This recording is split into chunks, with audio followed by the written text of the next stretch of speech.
Enkya ya leero bannakibiina ki NRM ku byalo bibiri mu ggombolola y'e Rugushure Sembabule bakedde kuddamu okwetaba mu kulonda akamyufu kaabwe ku kifo ky'obwa ssentebe w'eggombolola eno. Okulonda kuno okuddibwamu kyaddirira omu ku baavuganya Paul Abaho okwekubira enduulu ng'alumiriza Benoni Bulola okwezza obuwanguzi bwe.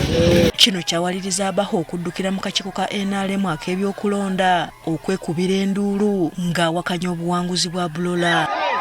Kati leero okulonda kuno kuddiddwamu era abalondesa bagoberedde enkalala z'abalonzi. Embiranye ebadde wakati wa Paul Abaho ne Benoni Bulola era gye biggweredde nga bahazzemu n'awangula n'obululu 3226.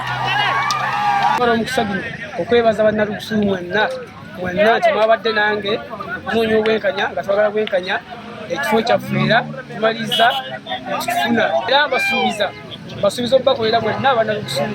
George William kino baakulira akakiiko k'ebyokulonda mu NRM mu Buganda asabye abavuganya okumanya nti mu kulonda mubaamu omuwanguzi n'awanguddwa. Omulimu gwaffe ng'aba referee olina kulaba nti okuwangulwa oba okuwangula kuyisenga mitendera gyaffe ng'amateeka gaffe bwe galagira. N'erwenga olunaku lw'eggulo abawagizi b'abeesimbyewo okuli Mada Nanyanzi ne Imurani Matovu tebakkiriziddwa kuyingira mu nsisinkano eyateereddwawo okuzzaawo enkwatagana mu kitundu kino.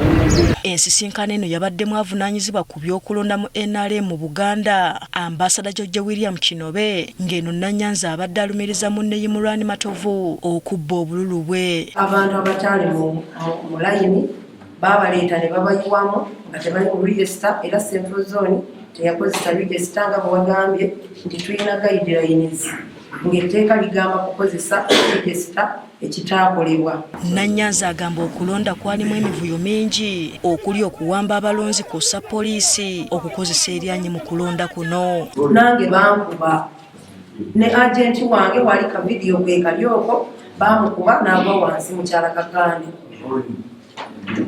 Era waliwo agenti wange kati yali akwata video ne baveeri ne bamukuba ne bamuggyako n'essimu era yakwata ne video eyo.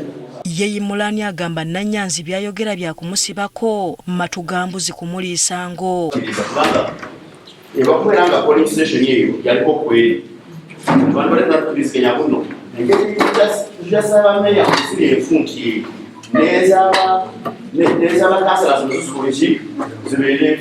Ebigambo bya bano tebyalemesezza kamisona wa NRM mu Buganda George William Kinobe okulangirira omuwanguzi ku kifo kino ekintu ekyatabudde Nanyanzi ne yeekandagga n'afuluma ekifo kino. Abantu nana basimba layini luddawa mugende mulambula ekifo we basimba olunaana mu mbuliro balugyawo.